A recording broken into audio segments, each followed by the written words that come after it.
Becki, and you are watching QCTV Cooks. Today I'm going to teach you how to make fresh pasta.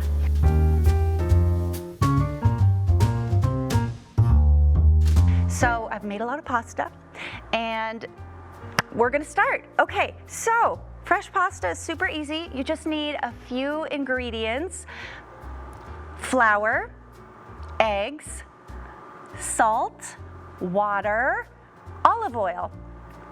Now, there's many different methods that you can take to make fresh pasta. Traditionally, you would use a bowl in your hand and just mix it up by hand. Maybe a whisk or a spoon would work too. But because I've taught so many pasta making classes along the way, I've learned that a food processor can make the work really, really fast and simple. Now, would I think that this is a traditional method from Italy? Probably not.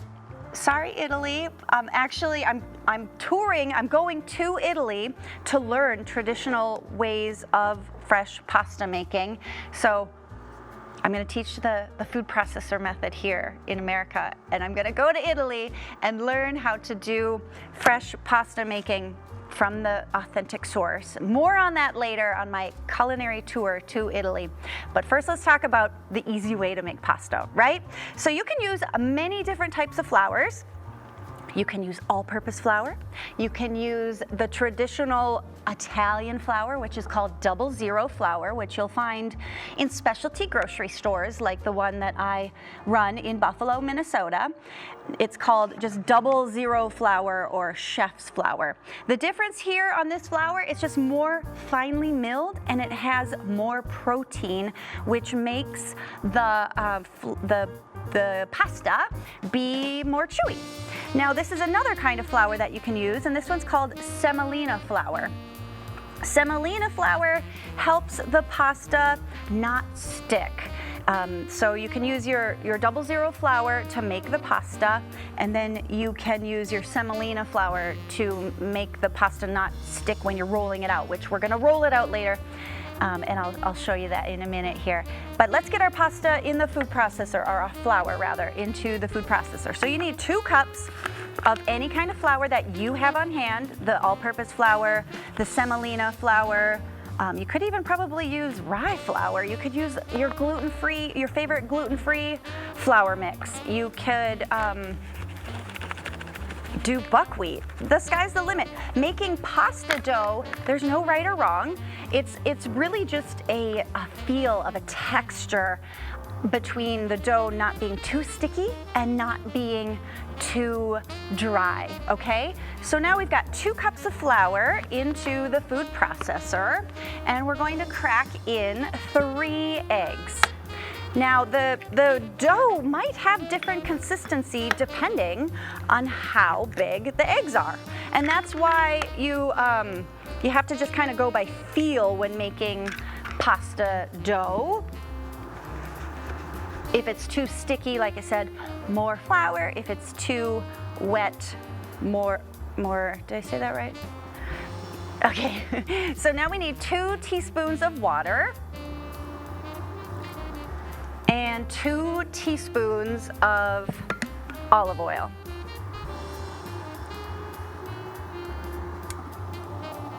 And I just eyeballed it. Did I put a pinch of salt in? Okay, and a good pinch of salt.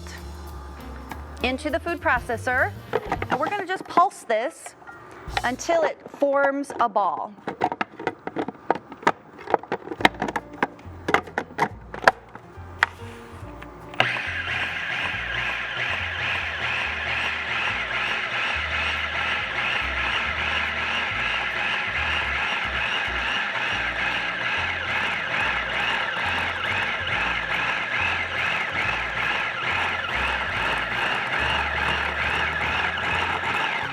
So maybe like 10 or 20 pulses. A lot easier than using a spoon and bowl, believe me. But if you don't have a food processor, you could totally use a big spoon and a big bowl and just mix it up.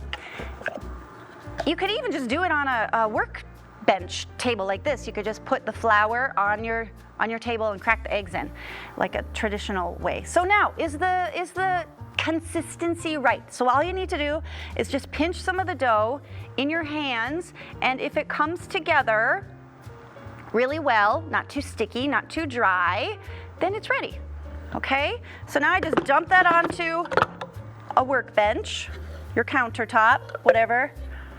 You know, something, if you have one of those big rock marble granite slabs, that would be probably the best way to not have things stick. Look, I already rolled out some pasta for you. That's gonna come later. Now we just need to form this together into a ball. Now, this is called kneading, and when you're kneading, you use the palm of your hand to press the dough and fold and turn.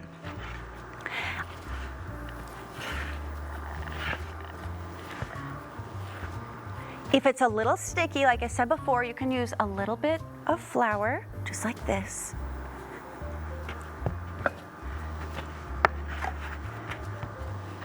If it's a little dry, a little more water.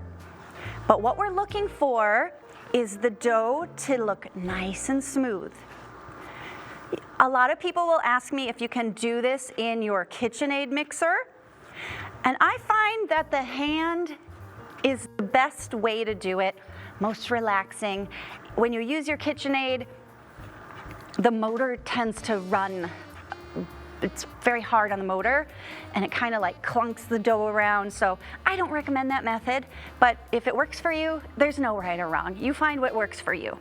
So there, now we need that for maybe 8 to 10 minutes, depending on, it can depend on a lot of things, the weather, how big the eggs were, how sticky your dough is, but until it's smooth and there's no more little bumps, what we're doing is we're developing the gluten so that the pasta is more chewy.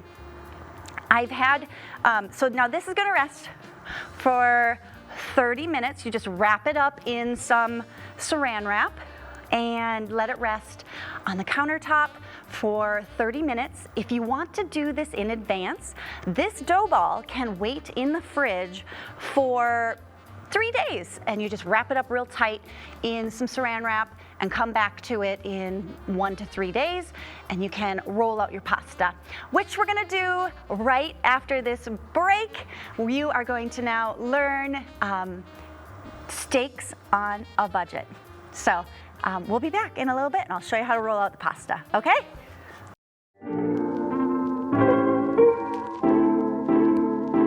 Let's go. So I'm outside with the dog. It's a pretty nice early fall day here in Minnesota, actually. And I'm getting ready to head to the grocery store, and it had me thinking about how everything is so expensive right now. All right, sir, that'll be $16.95. $16.95 for a Diet Coke? I want to save you guys some money. I want to save myself some money. I want to save us some money. So today we're gonna do what I think is the best value budget steak that you can make. Let's check it out.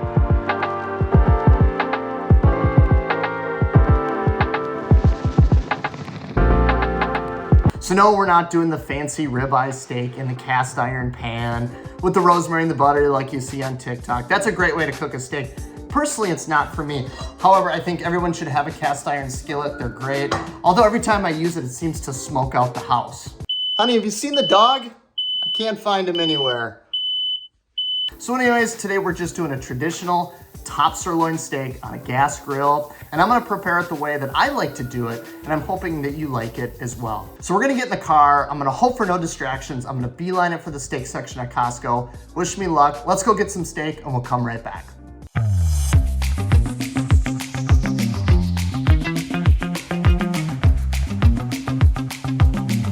Apple cider donuts, it's hard to pass those up. Well, better get a veggie tray to balance out those donuts, right? Okay, that's enough. Here are the top sirloins.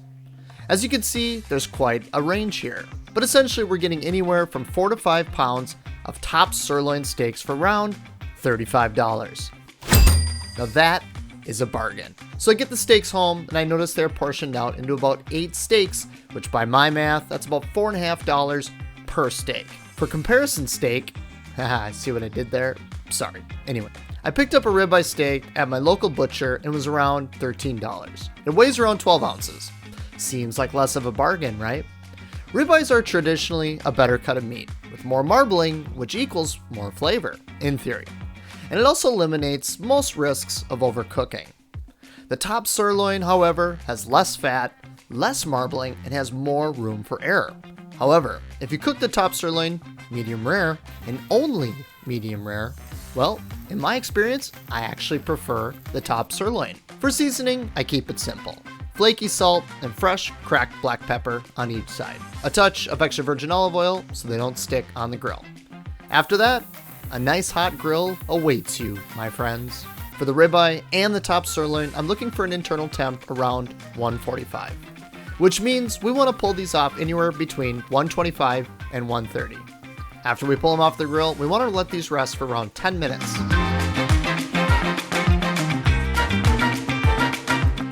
Let's cut in and see the results.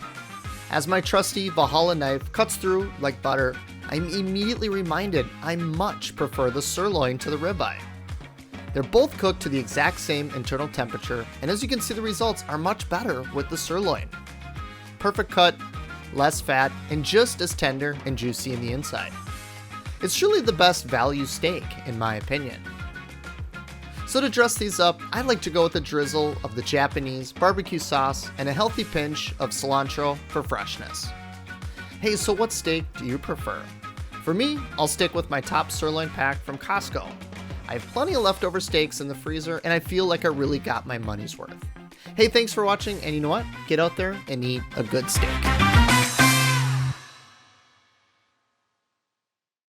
Welcome back. So my pasta dough has rested, and we're going to roll the pasta out with our authentic Italian pasta roller.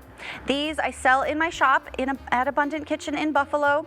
Now, like I said, the dough has rested. Once it's rested for about 30 minutes, you just cut it in half, just like this, with a bench scraper. This is a bread baking tool that every good cook should have in their equipment at home. You just pick stuff up.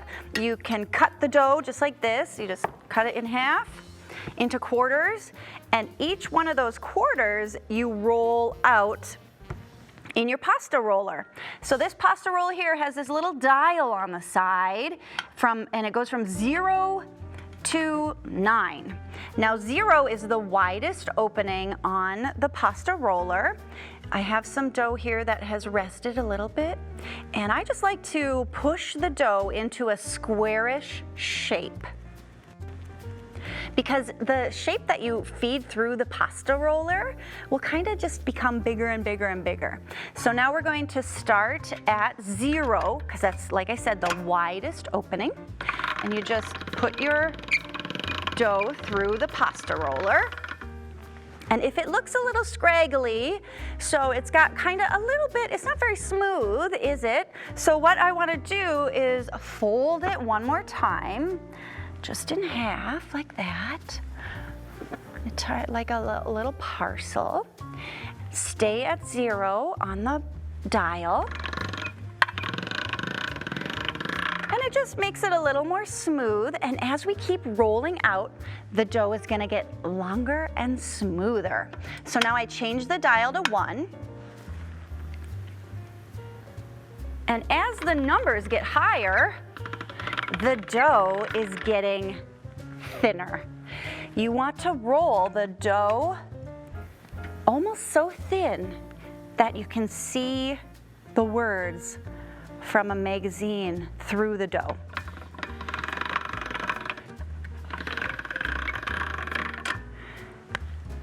Number 3 I'm at now.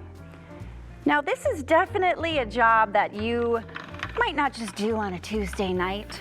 Maybe you might do this in stages. Like I said before, the dough can be refrigerated up to 3 days before you roll it out. Or maybe you might invite some neighbors or friends over, because it's nice to have someone to hold the dough. It's nice to have someone to catch the dough. And it's nice to have someone roll the handle, because this baby's gonna get longer and longer and gonna be a little more hard to manage. So it is definitely something you wanna invite the neighbors over. My son, Christian, invited his buddies over a few weeks ago as school was just about to begin, and all the 14-year-olds came over to have a pasta making party, and I never seen pasta disappear so fast. Now, a tip here so that your finger doesn't go through the dough is just to hold the dough with your hands like the letter L almost, okay? So you're not putting your finger through the dough. All right, so now we're on 6. That's just the number on the dial there that tells you how thin the dough is gonna get. For different styles of pasta, you do different thicknesses. So if you wanna do like a fettuccine, like we're gonna do today, we're gonna roll the dough to a 6. So this is the last time we're gonna roll this puppy through. Hopefully no holes. Gets a little hard to manage. But ravioli, you would go to like a 5 because you want the dough a little bit thicker. Now, so we've got this at a rolled out to that number 6 thickness. What you want to do now is cut the dough into noodle lengths. So that just means laying your pasta onto a workbench or your countertop as you can there, and cut it with your bench scrape into a noodle length. So how long are my noodles? Let's say about that long, should we? There we are, and then here we are. Cut that down. Now, if you find things are sticking, you just want to take a little bit of that semolina flour that we talked about before and just dust it over the top. If things get a little sticky, just dust the semolina right over the top.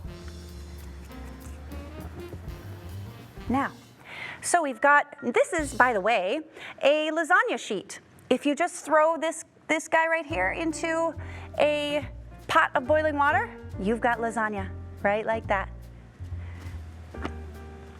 Now, this pasta roller has 2 attachments right here on the side. We've got fettuccine and angel hair.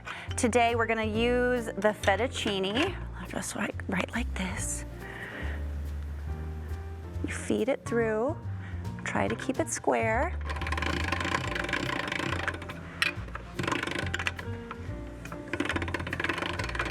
And ta-da!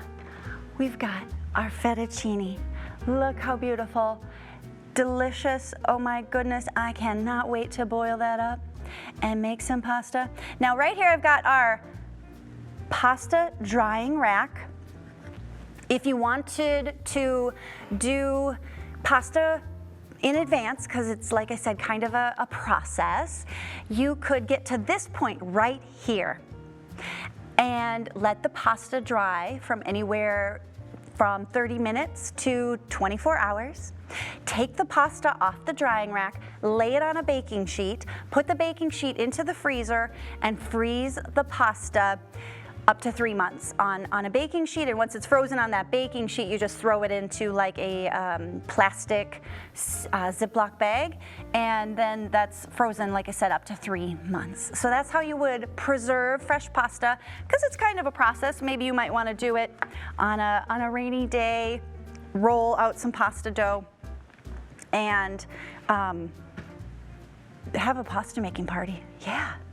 And you could do that in those steps like I talked about. So now we're gonna boil it, and I've got this pot right here. We're gonna get this on a boil.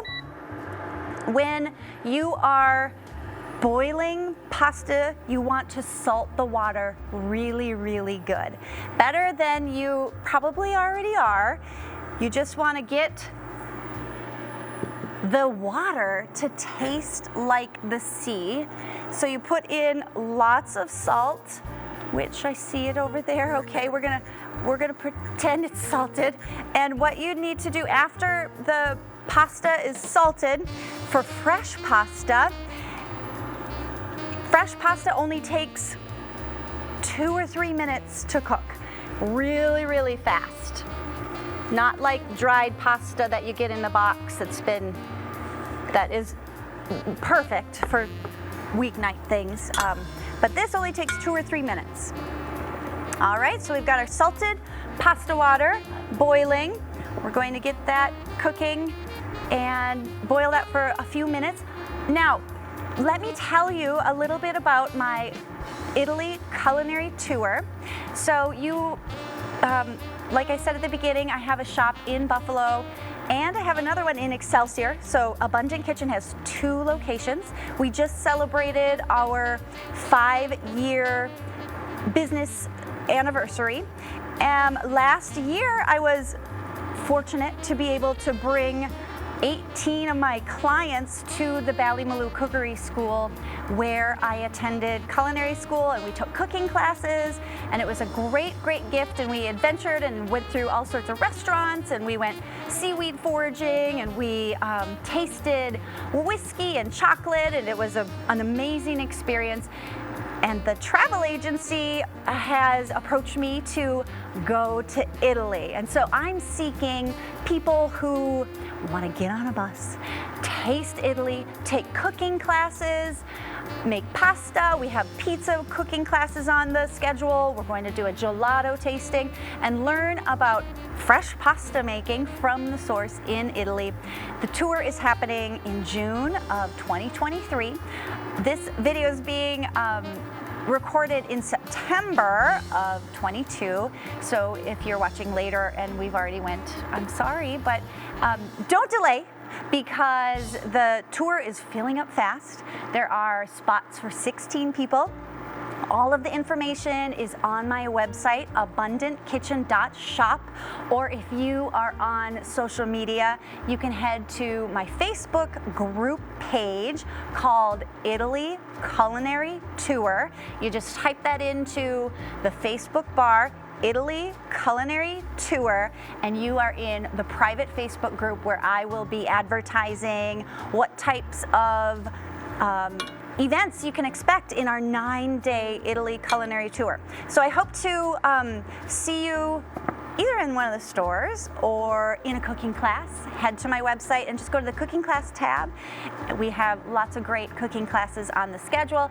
And if you are brave and you want to get on a bus with me and head to Italy and take cooking classes, I hope that you will seek it out on Facebook or shoot me an email or comment on the video. If you want to go to Italy, we'll find a way. So I think the pasta's done. So what you want to do is just take it out of your boiling water.